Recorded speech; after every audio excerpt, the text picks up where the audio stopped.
Me, Dr. Atul Garg, Government Bangalore College, Deedwa. Dear students, today we start to study right circular cylinder in the topic cylinder. बेलन में लंबवृत्तीय बेलन आज पढ़ेंगे। इससे पहले हमने बेलन पढ़ा था, अनवलोपी बेलन भी पढ़ा था, तो आज ये तीसरा है right circular cylinder. Right circular cylinder के लिए a right circular cylinder is a surface generated by a variable line which is parallel to the fixed line and is at a constant distance from it. It means अगर right circular cylinder अपने को निकालना है तो एक तो जो axis दिया गया होगा,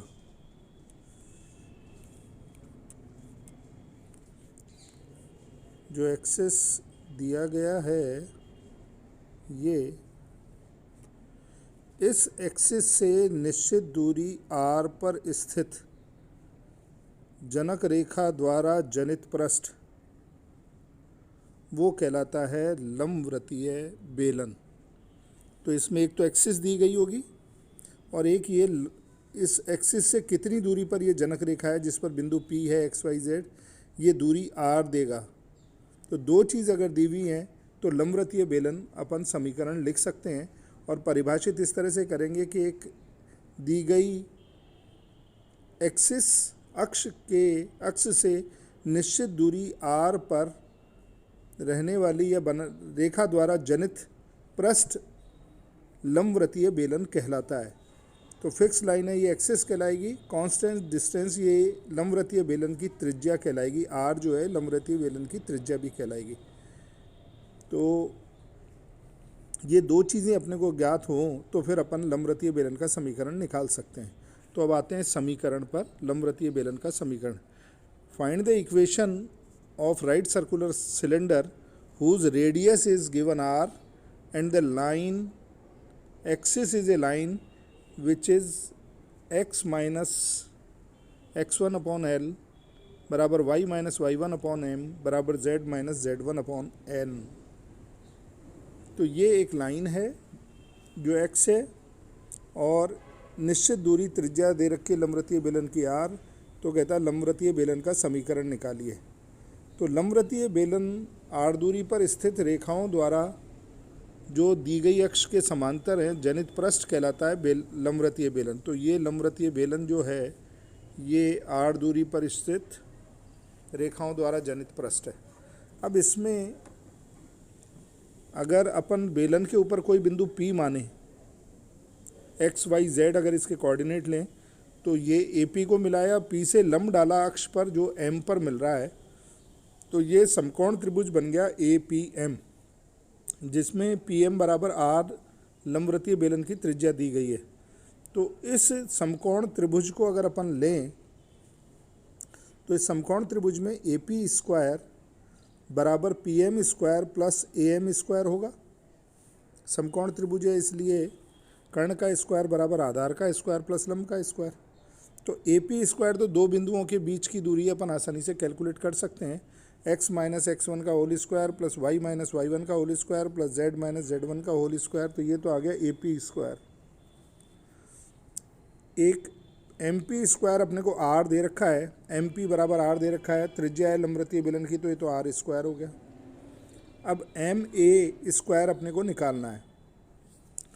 तो MA निकालने के लिए फिर मैं बता देता हूँ, पहले भी आपको बता रखा है ये बात, कई बार अब बता चुका हूँ, लेकिन फिर भी यहाँ भी एक बार आप ध्यान दे लें जिससे आगे दिक्कत नहीं हो। अगर एक्सिस पर दो बिंदु हैं, एक बिंदु A एक्सिस पर है, दूसरा बिंदु P है, इन दो बिंदुओं को मिलाने वाली रेखा का प्रक्षेप अगर देखें तो AM है। तो AP रेखा का प्रक्षेप अक्ष पर AM है, तो इसी सूत्र से अपन AM निकालेंगे। तो दो बिंदुओं के निर्देशांक अपने को पता है और एक्सिस की दिक्कोज्या अपने को पता है LMN। तो एक्सिस की दिक्कोज्या है LMN। तो अपन ये प्रक्षेप AP लिख सकते हैं। तो AP होगा x minus x1 into L plus y minus y one into m plus z minus z one into n upon under the root l square plus m square plus n square का whole square. A M निकाला तो A M का whole square है, तो अपन ने इसका भी whole square कर दिया। तो ये इसको ठीक तरह से लिख लेंगे। तो यही है required equation of right circular cylinder की। तो इस तरह से समकोण त्रिभुज बनाकर त्रिज्या अपने को पता हो और अक्ष का समीकरण पता हो, दो चीज़ें पता होनी, ज्ञात होनी बहुत ज़रूरी है। इसको ध्यान देना, क्योंकि क्वेश्चंस में क्या करेगा, वो सीधी सीधी दो चीज़ें नहीं देगा कि एक्सिस दे दी और त्रिज्या दे दी और कह देगा राइट सर्कुलर सिलेंडर निकालो। उसकी जगह कई बार क्या करेगा कि केवल ये कह दिया ये जो वृत्त है इस वृत्त का समीकरण दे देगा, गाइडिंग कर्व बना लिख देगा कि गाइडिंग कर्व का इक्वेशन ये है, इसका लंबवृत्तीय बेलन का समीकरण निकालिए।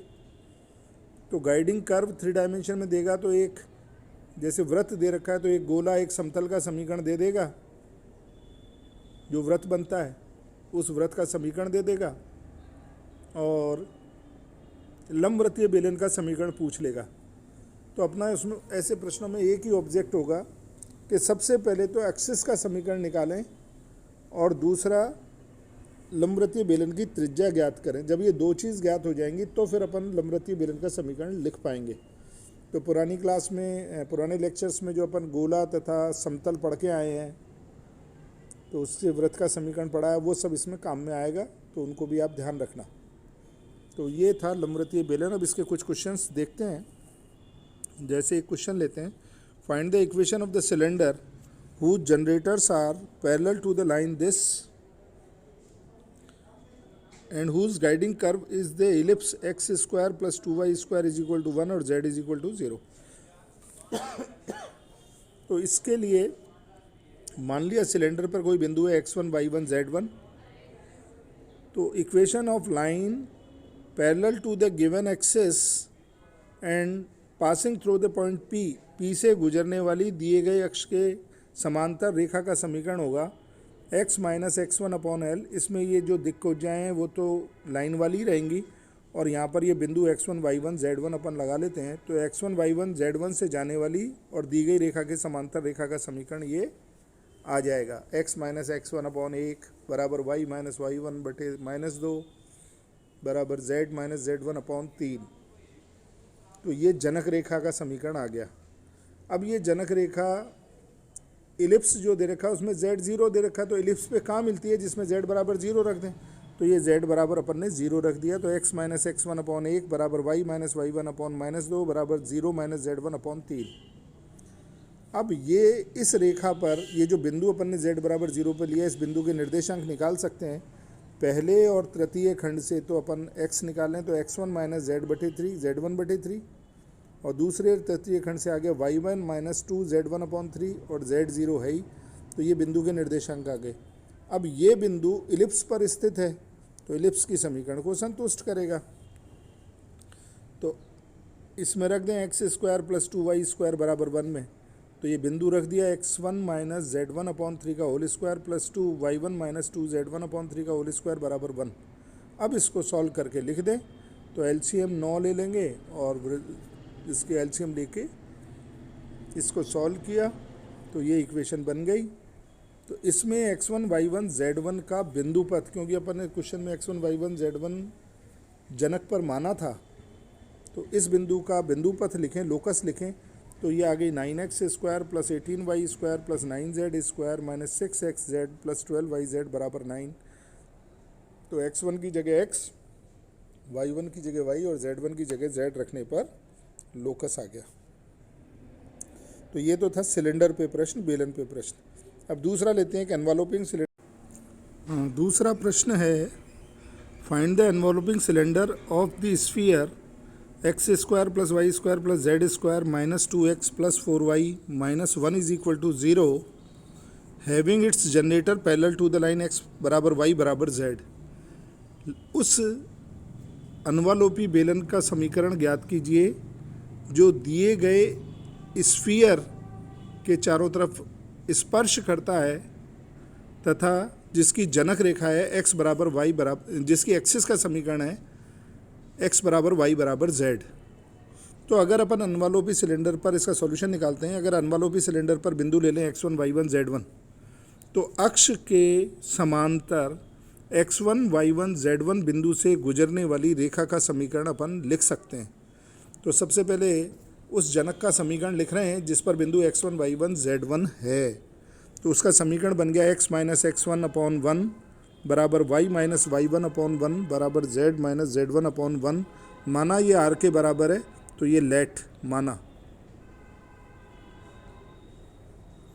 ये मान लिया। इस जनक पर अब किसी भी बिंदु के निर्देशांक निकाल सकते हैं। तो वो आ गया, पहले और अंतिम खंड से आ गया x1 प्लस आर, दूसरे अंतिम खंड से आ गया y1 प्लस आर और तीसरे और अंतिम खंड से आ गया z1 प्लस आर। अब चूंकि ये बिंदु स्फीयर को या तो काटता है या स्पर्श करता है, तो काटने का ये बिंदु अगर स्फीयर पे भी स्थित है, स्फीयर को अगर ये रेखा प्रतिच्छेदित करती है जनक रेखा, तो ये स्फीयर की समीकरण को संतुष्ट करेगा। तो स्फीयर में समीकरण में ये रख देते हैं बिंदु। तो x1 प्लस आर का whole square plus y1 plus r का whole square plus z1 plus r का whole square minus 2x1 plus r plus 4y1 plus r minus 1 is equal to 0। तो जो अपने को शुरू में गोला दे रखा था उसके समीकरण में से संतुष्ट कर दिया। अब इसको सॉल्व किया तो ये इक्वेशन आ गई 3r में द्विघाती समीकरण बन गई। तो चूंकि आर स्क्वायर के गुणांक यहाँ पर एक बार आर स्क्वायर, फिर दूसरे में भी आर स्क्वायर, फिर तीसरे में भी आर स्क्वायर, तो 3r स्क्वायर, फिर आर के गुणांक लिख दिया x1 plus y1 plus z1 plus 1 और फिर अचर पद जिनमें आर नहीं है वो लिख दिया। तो लेकिन ये जनक रेखा, जनक जो है ये गोले एक को स्पर्श करना चाहिए। इसका मतलब समीकरण 2 के मूल समान होंगे, तो बी स्क्वायर बराबर 4ac होना चाहिए। तो बी स्क्वायर लगा दिया, तो 4x1 plus y1 plus z1 plus 1 का whole square is equal to 4a का मान और c का मान। a बराबर तो 3 है, c बराबर ये x1 square plus y1 square plus z1 square minus 2x1 plus 4y1 minus 1 है।